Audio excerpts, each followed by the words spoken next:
Hey everyone, welcome to Buzzing About Romance. I am Becky, and joining me for this episode is Leah. Hi, Leah. Hi, everybody. And Amanda. Hi, Amanda. Hello. And we are so excited. We have for you, this is the first time we've done a live author on a Wednesday night episode. So welcome to our inaugural guest, J.R. Ward. Welcome to the podcast. Thanks for having me. Oh, we are so excited to have you. Giselle popped into our in our email, and we were like, yes, please. What I really appreciate it. We're super excited to have you. So just real quick, I'm going to hand this over to Leah, but before we get started, everybody that's in the chat viewing live, you are welcome to ask all the questions you want in the chat. We will relay them over to JR and answer what we can. Also, this episode, after we're off live, it will then go into our podcast feed. So if for some reason you have to step away, it will remain on YouTube. It will also go over to our normal podcast feed forever. Yeah, forever. Anyway, okay, Leah, you're up. Okay, so I do have one question to start out. Why are you called the Warden? Oh my God. That goes back to, well, so I've been in the business for 850 million years. And back in the days when authors connected to their readership and fans through message boards, we called the message board the cell and then I was the warden. And so that's where it came from. And that was that's literally 20 years old. That's so fantastic. I mean, it's a message board, so yes, because I don't think those exist anymore. Outside of Reddit, I don't think so. I mean, I am happy on Reddit, though. My heart is always happy on Reddit. Oh, I love the "Am I the asshole?" I will read the shit out of that. That so much so. That and "Am I overreacting?" And half the time, oh, I haven't seen that one. You're not on. They got their fucking head wedged. I'm like, that's So yeah. I do love them. Am I the asshole? Am I the asshole? It actually makes me feel better about myself. I'm not as big an asshole as I used to think I am. So what initially drew you to romance as a writer? So when I was in my middle teens, I started reading Harlequin Presents. Yes. And I fell in love with Penny Jordan, Sarah Mather, early Elizabeth Lowell. Then I switched over to Silhouette Special Editions. I ate that shit up. And I had always had stories in my head, and that was just sort of the way the software package ran. And I started writing them down when I was 7 years old. And my mom still has George and the Dragon, which was my first magnum opus, as it were. Wow. And and so I wanted to write what I loved to read, because I think there's a million different ways things can go tits up when you're falling in love with someone, no matter what world you're in. And since the basis of all good story is conflict, I think it's a great high stakes, emotionally intensive vocabulary to, not vocabulary, like paradigm to display the human condition and the way humans behave and what happens. And I just love it. I love it. So clearly you've been writing for a long time, but what made you decide to publish that first book? Well, I wasn't going to. I have no outside interests. I'm not a well-rounded individual. I have no hobbies.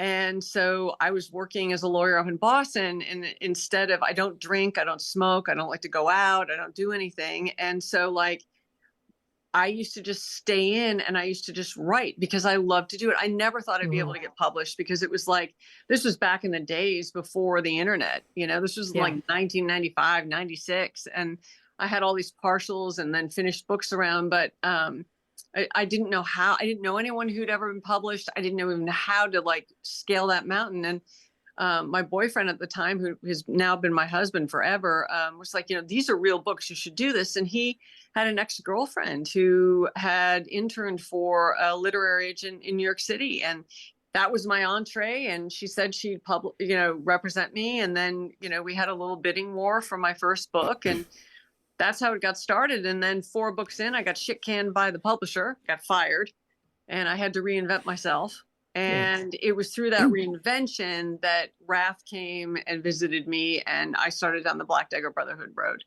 Yeah. And so that's sort of how we ended up here. That's fascinating because like querying for agents back then was way different Yeah. than it is now.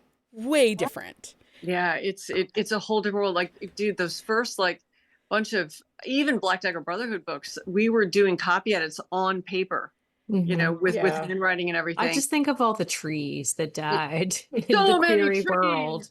So many trees. Although I will tell you, I still do first pass on paper. Oh, do I you? still print it out and I still handwrite everything because I think there's like, so when you submit a manuscript, it goes through copy editing and then it gets typeset. And first pass is the typeset version of each page of the book.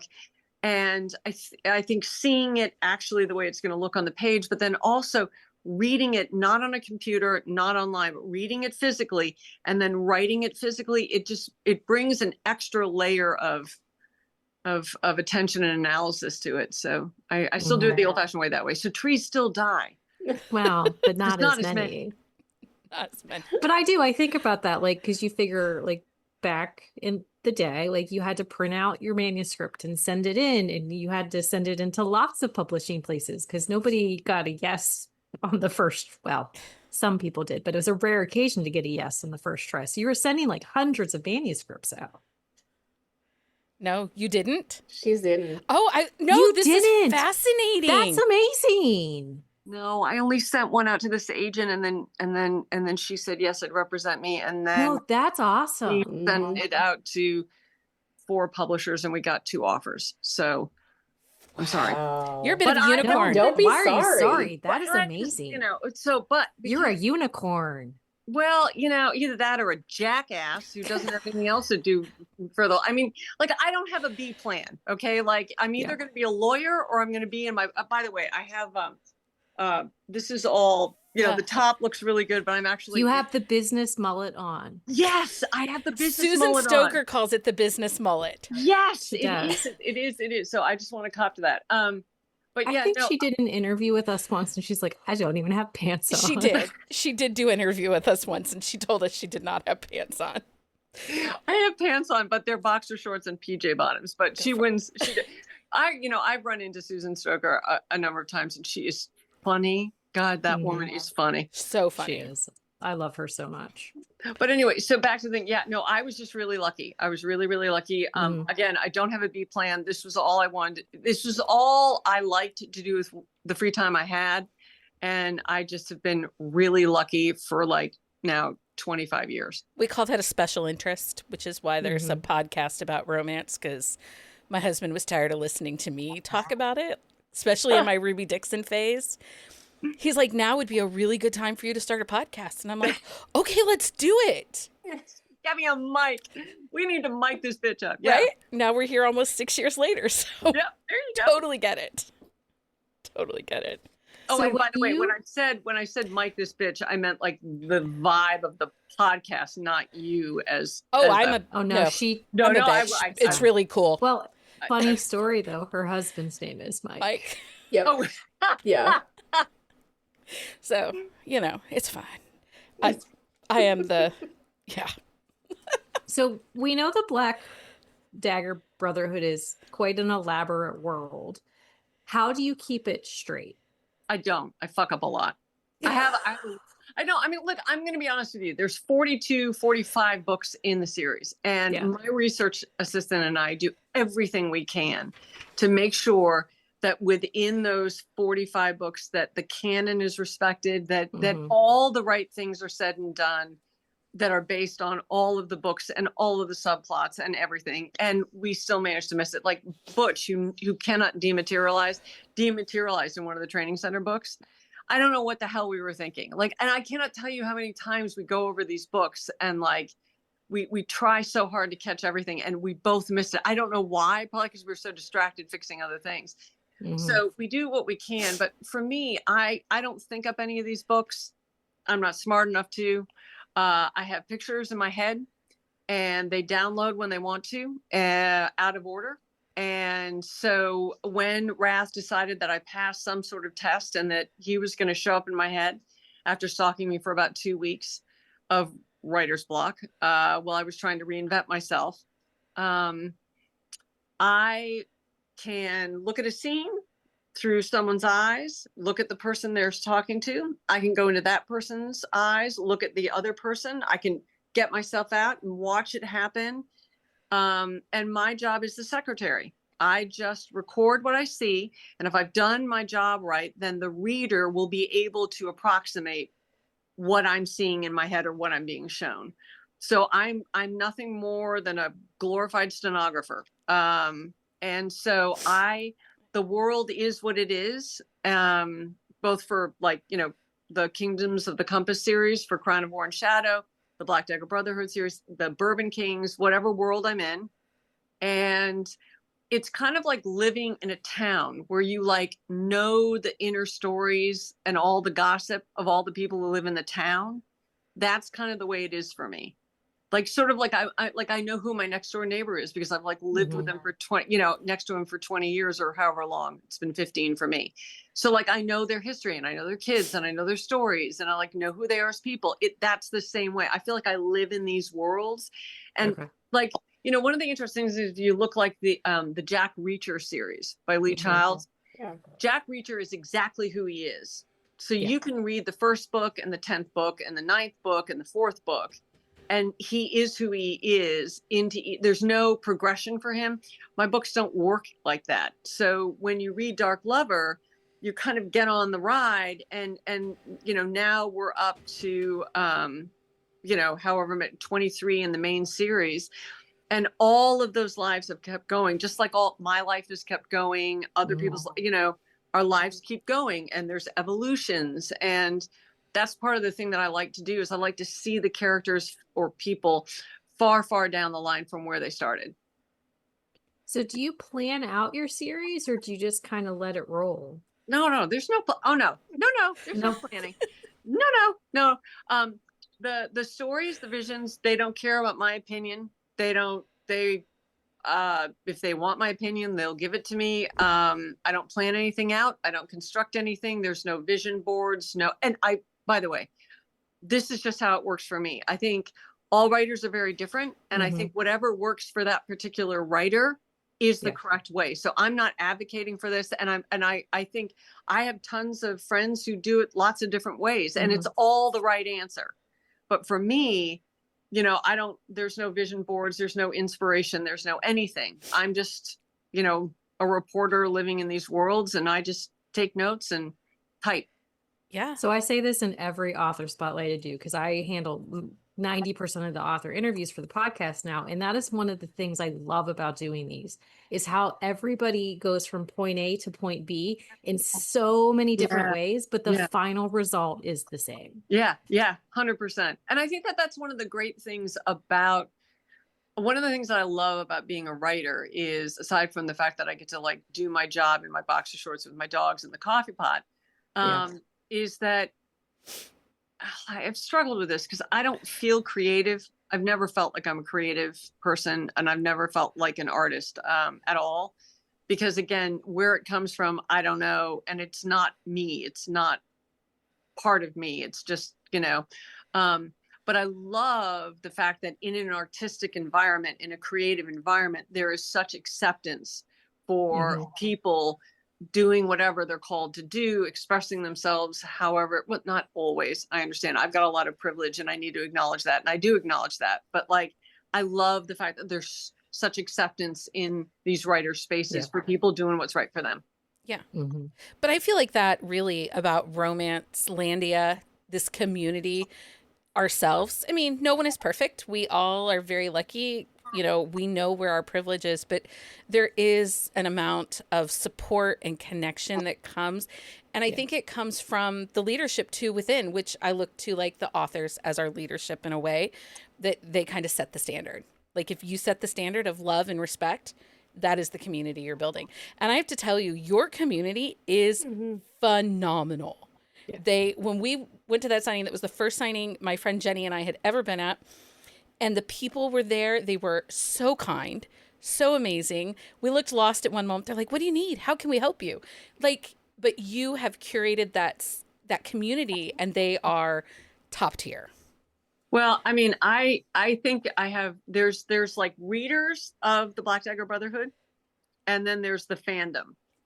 Yeah. And the fandom is, one of the things that I love. I do this big Cincinnati event every year, and seeing the same people coming back for decades, and seeing the costumes, and seeing the camaraderie and the groups of people and the joy. And I mean, where else am I going to get my ass slapped for 2 hours straight? Because like I think there's nothing more boring in the world than, and this is no offense to anyone, like oh God, well, I just put my foot in it. Well, anyway, I think it's more fun if I didn't read any of your questions. Like I want to come in totally without preparation, because I think it just is more natural. It's more honest. Mhm. And what I love about going into that event is I feel like I'm just another member of the community. And like I'm an introvert, so I have every phobia known to man, except for the one that apparently is the most common, which is fear of public speaking. I mean, give me a mic and 2,000 people, and I'm like, okay, I'm totally comfortable.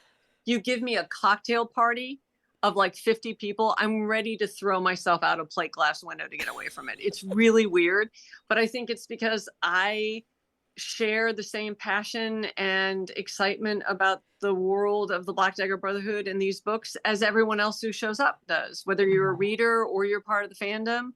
And so I really don't think I set any standard or curate anything. I think it comes from them. I think it's an incredible group of people, and I'm grateful to just be a part of it. I don't feel like I lead anything. Wow. I hope that doesn't sound weird. No, it sounds fantastic. And I'm actually in Findlay, and I'm like, I live in Findlay, Ohio, Northwest Ohio, straight up 75. And I'm like sitting here thinking, maybe we need a road trip to Cincinnati. Fancy trip. Well, and as you're talking, I'm reading the comments that are coming through, and I'm just like giggling because one of them said we're also feral. Yeah. Well, yeah, no, they will.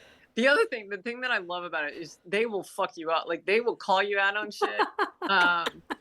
And I love that. I love that. And so what I end up doing is I end up just grabbing a mic, and I just go out into the crowd, and I just give people the mic, and they can say whatever they want and ask whatever they want. And the jokes are phenomenal. I mean, I will do anything to make someone laugh. I have no, there's no ego involved. If I can get a room of people laughing, it's like my favorite thing in the world. And they'll hand my ass to me on a plate, like the whole Wellesley thing. So I didn't kill Wellesley. That's just what happened. I knew she was going to die from book one. And I still have people coming up to me like, you killed her. I'm like, it's the Rice Krispies. And they're like, fuck you. I don't want to hear about Rice Krispies. That's a cereal. And I'm like, yeah, but it's right here, the Rice Krispies. And they're like, you're out of your mind. You killed that woman.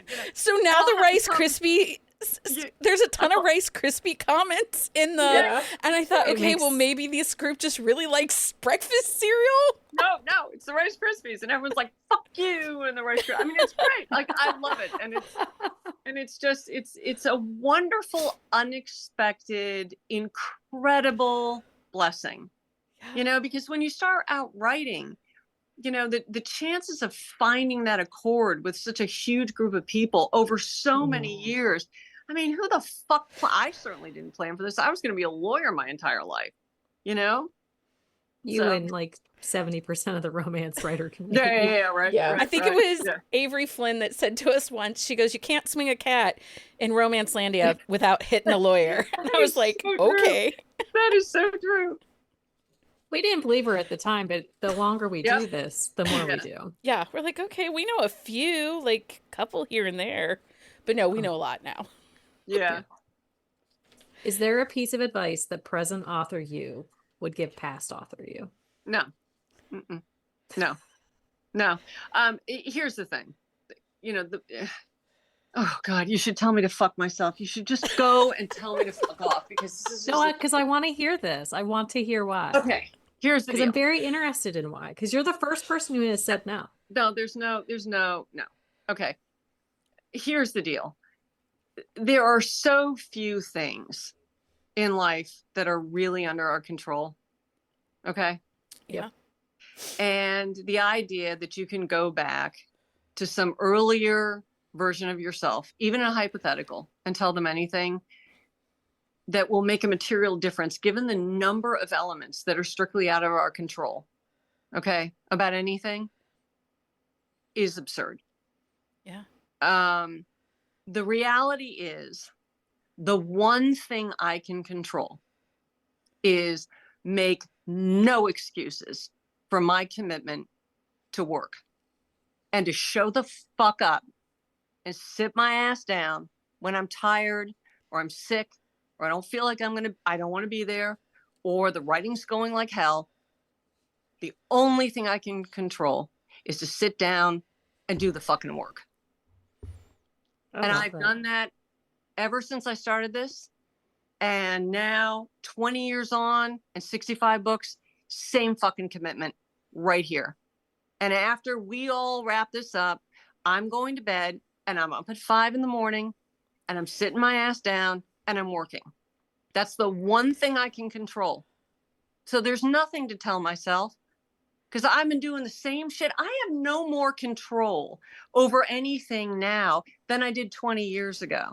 Yeah. Market forces, reader interests and commitment, things going on in the world, publisher priorities, agents, none of that. It's an illusion that anyone thinks that they can control anything other than their own effort, commitment to excellence, and clear-sighted judgment about their own work. Yeah. Okay. I'm not asking anyone to blow smoke up my ass. I'm not blowing smoke up my ass. Okay. I write shit. I make mistakes. I can do better. Yeah. And that's the same for 20 fucking years. And God willing, when I have well, these are all fake teeth, but if I am in a fucking walker and I am eating Jello with a fucking straw 20 years from now, that's still going to be true. So that's all I got. And you should tell me to go fuck myself, because I should give you the I think that I think that is a great answer. I really do. It actually makes a lot of sense, because you can't change who you were or what you did 3 weeks ago. All you can do is get up tomorrow, show up, and do the work. You know, a lot of us are sitting right now with our heads, down a little bit because this fire. And instead of, bed rotting, except when we get really overstimulated and our dogs are barking too much, then we have to bed rot for like 20 minutes. But that's a whole other conversation. That's a different conversation with naughty puppies. But you have to show up. You have to get out of bed. You have to put your pants on. Like, we have a rule in our house, because our son had liver disease. And so we have a rule in our house. It doesn't matter what the day brings. I don't care how bad you feel. You have to get up. You have to get dressed. We wash our face. We eat our breakfast. And we are there for the day. Doesn't matter how sick you are. Show up. Yep. So I commend you for that, because that shows commitment to yourself. Here's the thing. Here's the thing. We're getting kind of like meta, and I don't mean in a Facebook kind of way. Like not in a fun way. Here's the thing. Reality does not require our consent or affection to exist. Okay. True. Reality is what it is, and some of it's good, a lot of it's bad, and for myself, I just think, what are the things that I can do, that I can change my situation, that I can make it better, that I can write better, I can do better in my life, in the world, and that's all I got. One of the people in the chat asked, Tally asks, are pants optional when you show up each morning? No, actually, I do have my pants on, because I tend to get a little chilly. There you go. But yeah, no, pants optional. No, we go on the soft pants, hard pants line. No, soft pants. I don't like jeans. We like a soft pant. I don't wear jeans. Like, I don't know. I'm soft. I'm soft pantser. We have to define the event in my house. Is this a soft pant appropriate event, or is this a hard pants? That's awesome. I think may I please have permission to absolutely use that?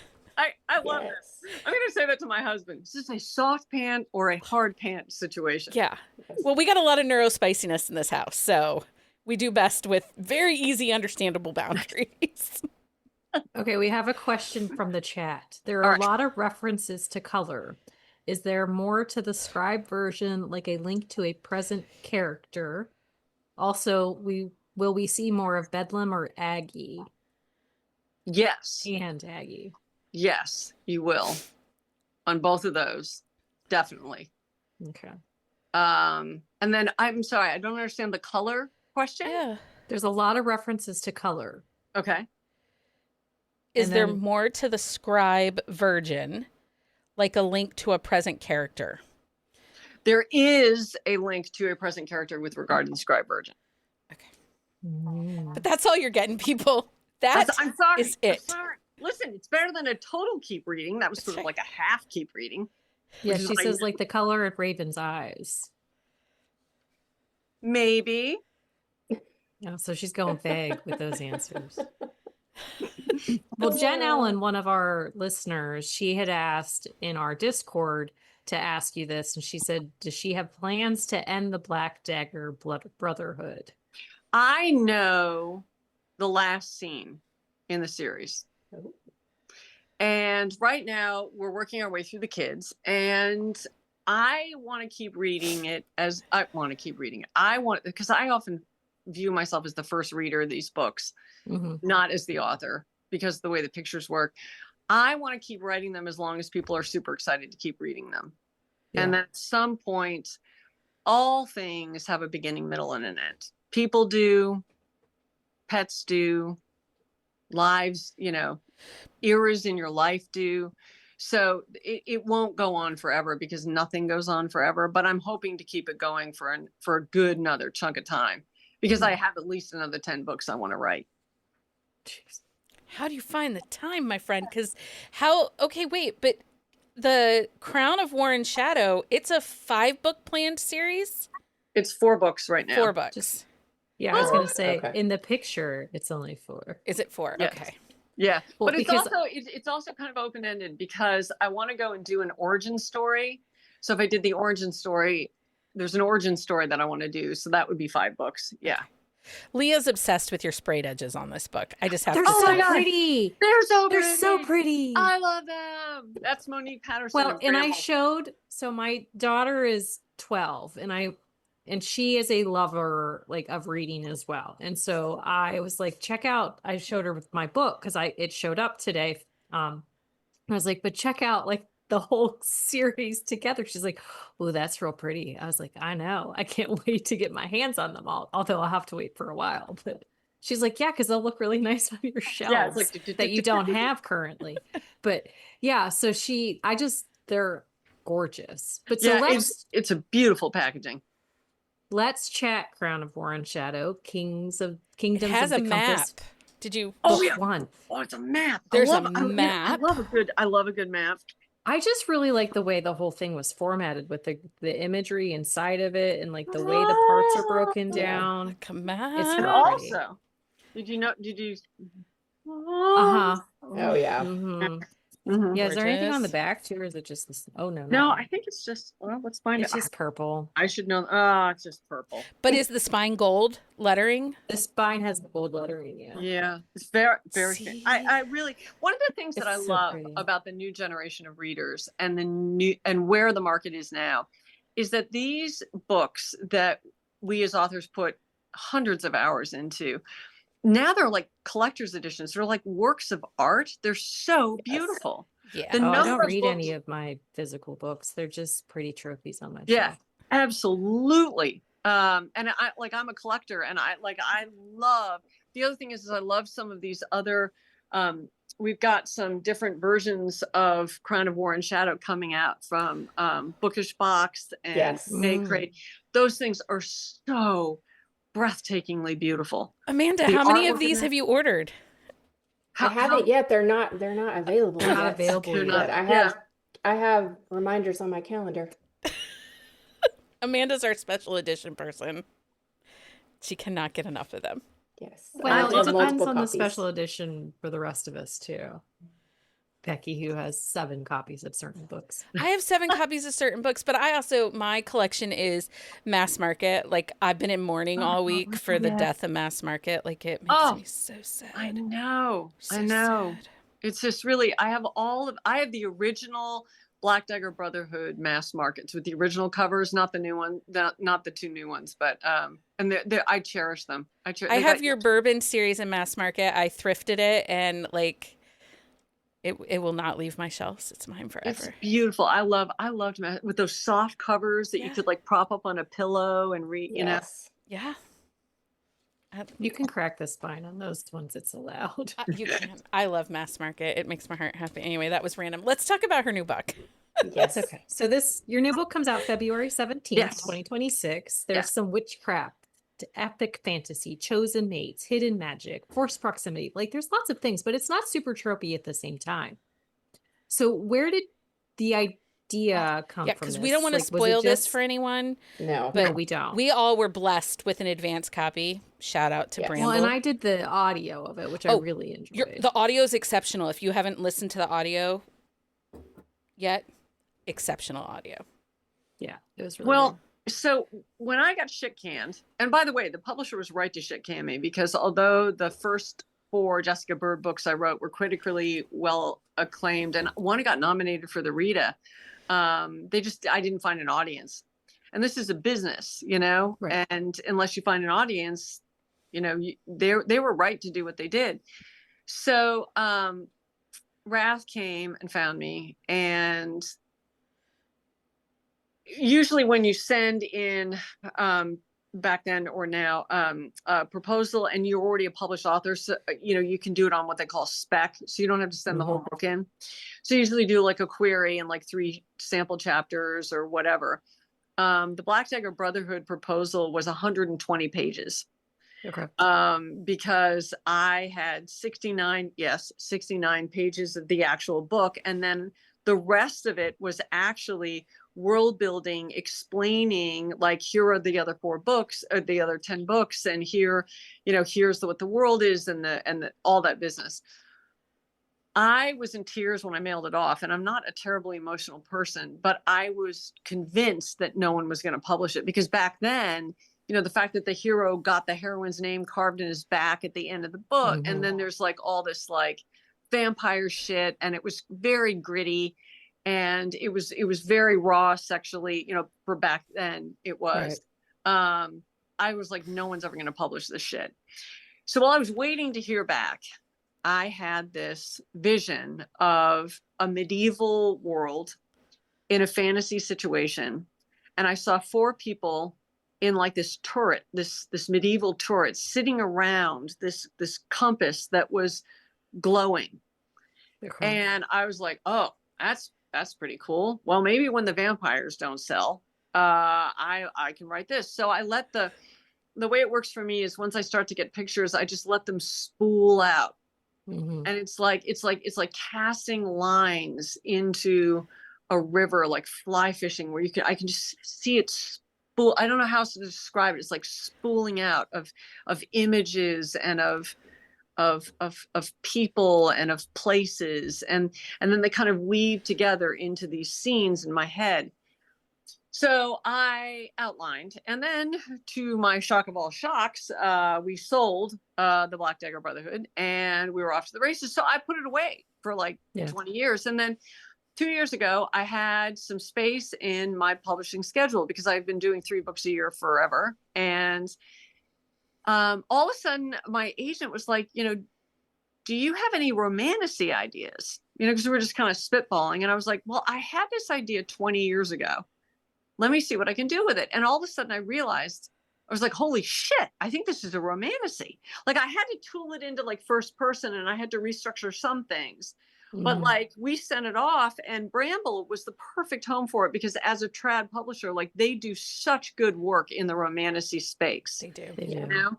I mean, the packaging and also the editorials, you know, and so I was like really excited because I don't read a lot. And I was aware of the romantasy genre because, you know, you'd have to be sound asleep not to be. But the fact, so then I decided, okay, we sold the book on spec, sold the series on spec. And I was like, well, now I gotta I was like, why don't I, while we're working out all the details before I actually started, why don't I go read a romantasy just to see what one's like? Oh, I read Agatar. Oh my God. Oh God. So first of all, I am a hack. I need to bury my keyboard in the backyard or light it on fire. Sarah J. Maas ruined me in that book because what she does, even though I have visions and I type them out, I also understand how to deconstruct story and how to analyze characters and how to edit a book, right? What she does in Agatar is so hard. She does it so well, but from an authorial point of view, to do what she does in that book, it is incredibly different. The level of mastery that she has over story, over character arc, over character development, over pacing. I was like, oh, I am a fucking hack. So that was just such a pleasure to read and also an absolute nightmare. So, I started to write it. I realized that romantasy is a lot harder to write than anything I've ever written before. First person is very complicated because it kind of ties your hands in good ways and then opens up other avenues for you to kind of get the reader where you need them to be in some ways. But it's a huge book. I mean, this is 175,000 words. I mean, they're huge books. It was that long. It didn't feel that long. No. It goes very It did fast. not. Yeah. And this is not my genre. It was 466 pages. So yeah, I was engaged. I was in. I'm so glad that you said that because to me, it's like a movie to me. It's not even a book. It's so cinematic. Oh, I totally would watch this. Yeah. And just seeing the scenes as it played out. Especially some of those end scenes. Yeah. In the book. God. The cinematic option, if I had that, oh my God, those would be amazing. Yeah, the battle scenes. Yeah. The fight scenes, the monsters, everything. And Levante, the stallion. Give me a good I stallion. loved him so much. Oh my God. Yes. I love him so much. And yes, he's in the second book. I love Levante. Okay, good. Yay. There's just something about an animal that really is such an outstanding character. Yeah. In a book that I just can't handle it sometimes, how much I like it. Yeah. Just so you know, people are planning their day off next Tuesday on release day. I'm so excited. Oh, listen, by the way, it's in Kindle Unlimited. So it's coming out in Kindle Unlimited. It's the first J.R. Ward book that's come out on release day in Kindle. Very rarely does my stuff go into it because my publishers are not, I love my publishers. I've actually had great publishers and great relationships with them. They tend to not put my stuff into Kindle Unlimited. But I'm super excited that's part of, I want as many people to be able to read this as possible because it's not about the money. It's just I want people to get super excited. The access. You want the access. Yeah. Well, and that's nice. Bramble does that. And that's one of the things that I really do love about this label is they're about getting the book in hands of readers. And that's what I love. And it feels very reader forward and really, and we tell them this all the time. They're one of our favorite publishers. We work with a lot of different publishers and the girls at Bramble are some of the best and our favorite to work with. Yeah, mine too. So for your, each of your chapters have titles. Now, do you title them ahead of time? As you're writing the chapter, or you title them afterwards? No, well, so, the first draft of Crown was a living, breathing nightmare. And it took me 9 months to get the first draft done because it's just so complicated. And I was like, how much do I tell? How much do I show? I know where everything goes, but starting here, where do we end? It was just really hard for me to get the titration right between explaining the mythology, but keeping the plot going, because even though I have all of these scenes in my head, how you describe them, how much you describe them, what you show of each scene, because I don't always show everything in each scene. Because if I do that, then I give away, So it took me for freaking ever to put that together. And then I had to revise it. And, you know, I quickly realized that I was underwater and drowning, which I think is really good, by the way. I think to be 20 years in an industry and have a knack for it, and yet stretch myself and scare the shit out of myself and not know what I'm doing again was awesome.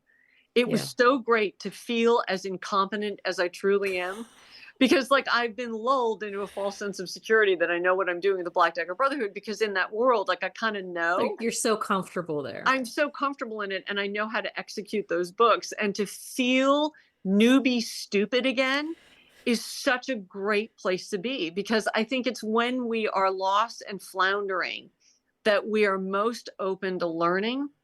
Because like, and whether it harkens back to a 5 million year old survival reflex or whatever, I relished being a novice again. It was awesome. Well, I mean, So you this- can't tell. Well, I appreciate at that. all. Yeah, Amanda's So, and our fantasy authority. Yes, like honestly, like if it's a romantasy, we're like, Amanda, is this worth it? Like, is this going to be a good one? So Yeah. So Amanda, can I ask you a question? Yes. One of the pieces of feedback that I've gotten from people who've read Crown early is that it's not like anything that's out there. And I think what they mean is that it's not full of fae, and it's not full of like, you know, court magic and everything. And that can be like a good thing, or it can also be a really bad thing. It could also mean, well, you've missed the mark, or you've, you know, and I just was curious, like how you position this in the market in terms of other things that are out there. So there is, you know, it is different in the type of supernatural beings that you have, but there are other, you know, books out there with similar. I think it's different because you bring like that gritty paranormal feel to this. You're not getting this sweeping. I mean, you do, but it's like you're down in the dirt. Like this is gritty, it's real. So that was like, that bridges a big gap for me because I'm a very big paranormal reader. And I also read fantasy. And I think this is like the perfect bridge between the two. And I think that's why it's not like anything else out there. It's very different. I loved it. Like it's very different than anything else out there. And that's where it stood out to me in the, you know, the canon of everything else that's out there. So I think that's how it's different. But you still feel like it's a romantasy, because Yes. because I felt like it was, and I know that Monique, if it wasn't, she would tell you. Good. Yeah, I have no, big smack my feelings. ass around. Yeah, no, I am open to feedback, clearly, but like, and I think that was one of the great things for me as someone who doesn't read romantasy, working with Monique Patterson, who's my editor. Like she's very, you know, very deep embedded into romantasy, and so she was very helpful. Like, okay, Jess, you know, like we got to make sure we ground the reader a little bit more here, ground a little bit more here, you know. So and I think you do a really good job too of balancing the world building, because it's harder in romances. You can do a ton of the world building and maybe lose a little bit of the plot, but I don't think you lose any of it. And at the first I was like, what's going on here? Like what's happening? And then it all starts to unfold like in a gradual, like natural way that makes sense. So it worked really well for me. And I think that's probably maybe what people are talking about, because I didn't find any of that in negative at all. Okay, good. Yeah, that was one of the things that I was worried about, because when you start hearing that over and over again, you're like, well, I may have shit the bed. No. So I appreciate that. Thank you very much. If you had shit the bed, Amanda would have been like, I'm sorry, I'm unavailable for Wednesday night. I would have, Instead, 'cause she's I don't been like like to say bad hyperventilating. No, she would not come on and say anything bad to you. So I she would love just that. she would bow out gracefully. Yeah. But she's also the one where like she read a book where it was marketed as romantic. She's like, this is totally not romantasy, it's urban fantasy. They need to like tell somebody about it. Fix it. Well, I think that it's important to respect the subgenre that you're in. Mhm. Yes. You know what I mean? Yeah. Like I think it's important, and I also feel like it's important to respect the reader. Yes. Because I'm very conscious of the fact that people are putting their hard-earned money down to buy this. This is a commercial product. They're not reading it because they love me. They're reading it because they love something in this that makes it worth the money they have to pay. Yeah. And I'm very, very conscious and always have been of that. You know, I don't want to waste people's time. And the reason why I work so hard is because I feel like the readers have more than earned that effort in return for what they're giving me, which is money and time from their life. I mean, it's I hate to use the word because it seems pandering, but it's a sacred kind of relationship. And I was talking about the nature of authors and readers, and, you know, readers are not welcome in the space when I'm writing. No one is. My family is not. I'm not even welcome in it. It is what it is. And I don't want to ever push myself into the reader's space on the other side.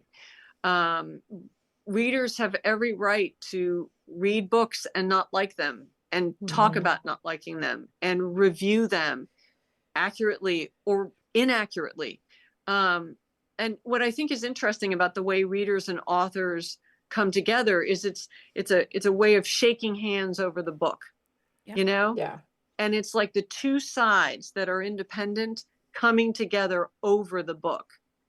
And I think as long as I respect the reader and respect the boundary of not getting into their space, I feel like it's a really healthy relationship, and has always been so for me, because I recognize readers' rights to buy whatever book they want or not buy it. And even after having been in for 20 years, I feel like I have to go out and earn it every time, because I do. And that's the right way Yeah.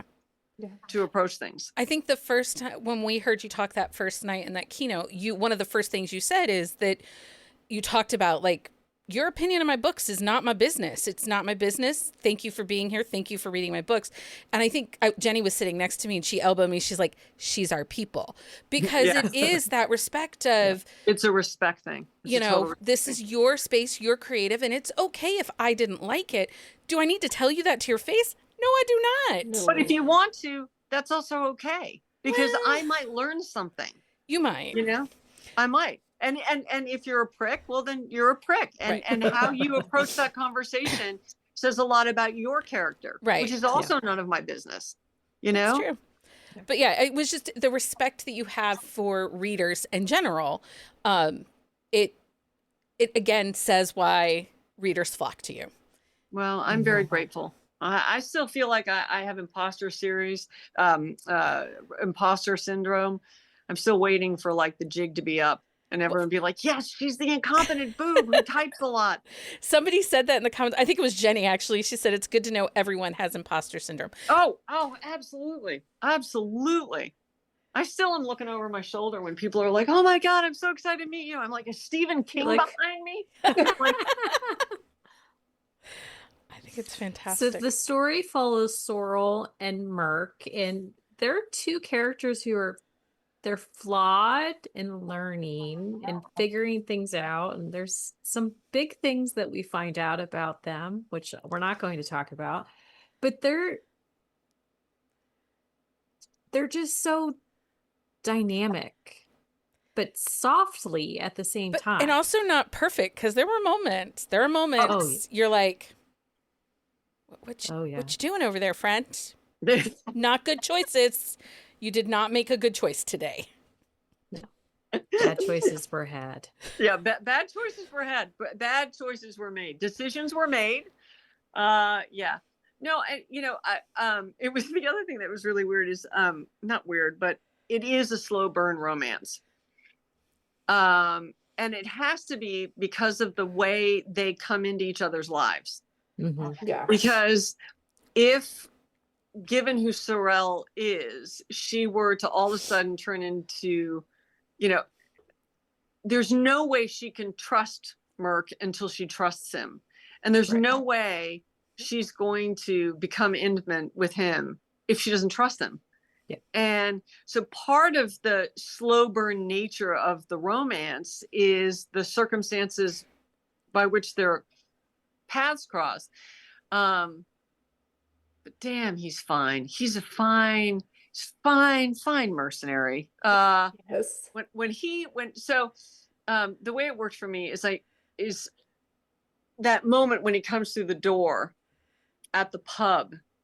Mm-hmm. I had spent so much time, so I do outline, but what I do is I put the scenes that I know are going to happen in an order. Okay. Because they're not chronological. And they also have to be staged in terms of like what the reader has to know when. And you also want to have there to be like an emotional wave to the book. So you're not you're not screaming all the time. There were waves. Lots There of were waves. Waves were also had. People did scream. Just saying. So I knew he was going to appear, and I realized so when I'm typing, I seat myself in the scene. Okay. And it dawned on me, I was like, holy shit, I have no idea what this fucker looks like. I've spent all this time trying to figure out like the book, and I've been so worried about the book and the metronome of the book and all this stuff and the outlining, everything. I didn't actually know what he looked like. And the door, so I'm in the pub and I can smell the meat in the air and I can hear everyone talking and I can see the villagers, and I'm looking out of Sorrel's eyes, and the door opens and I went, oh, hi. Oh, hi. It's you. I was like, oh, hi. And I'm like, really? I'm like, this is a little bit odd. But yeah, I mean, he's hot as fuck. I'm sorry. He just is. He is. And I read, like, you get the images in your head. I read the same way. So Yes, all of it is playing out like that for me as I'm reading. And I was like, oh, hello. Oh, hello there. Hello there, you scarred warrior. Yeah, I was with like, the oh, wow. long black hair and the braids and the broadsword. Yeah, and I think all that worked really. It is a slow burn, but you're There's immediately yearning. Caught up in the attraction. I mean, there is Thank you for the yearning. attraction. Yeah, we like some good yearning in this place. Yeah, we do. Yeah. We do have questions, so I'm ready. We like to give ourselves about an hour, and we can go a little over. It's not that huge, but I want to make sure that we get a chance to ask this. Someone wants to know, it's Liz, what are you most excited about with season 2? And I'm assuming she's talking about season 2 of the Black Brotherhood show. Oh, God. So I have just approved all the scripts, all 6 episodes. And the scenes involving Zadist that are in Lover Eternal are in season 2. And Andrew Bernot, who is the guy who plays Zadist, watching him act that out is going to be like, it sounds weird to say that I'm looking forward to something that's going to be painful to watch. Yeah. But he is going to just do an extraordinary job with those scenes with Bella. And I think it is going to be absolutely gripping to see it on screen, because that was the thing. When Dark Lover, we got the rough cuts, the first of actually all 6 episodes, and my best friend and I watched them. And seeing the book come to life, I mean, that's really what a lot of the book looks like in my head. And the reason why I went with Passion Flicks, even though for 20 years Hollywood has been showing interest in bringing the series to television or to movies, I thought it was important that I have script approval, casting approval, and director approval, which you don't get.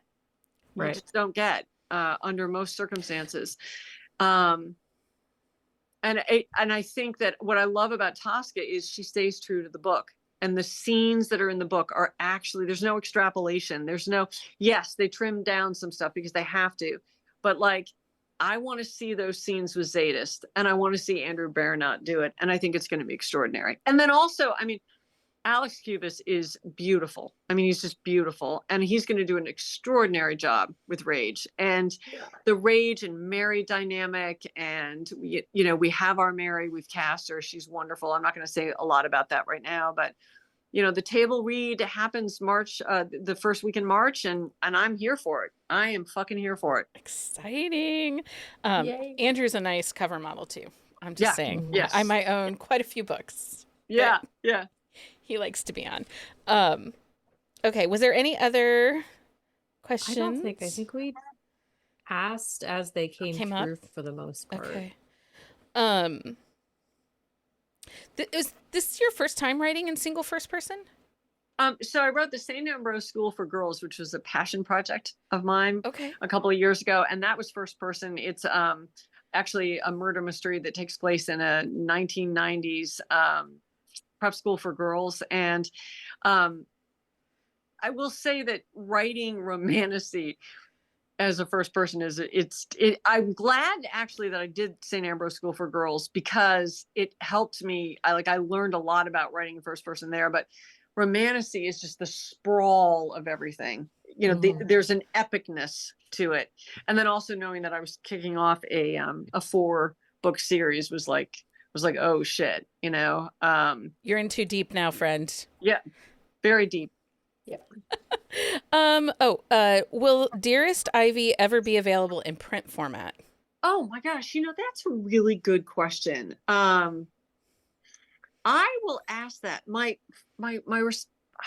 I think it's going to be interesting with mass market going by the wayside, what format they would put it in. Yeah. I guess they could do a trade paperback.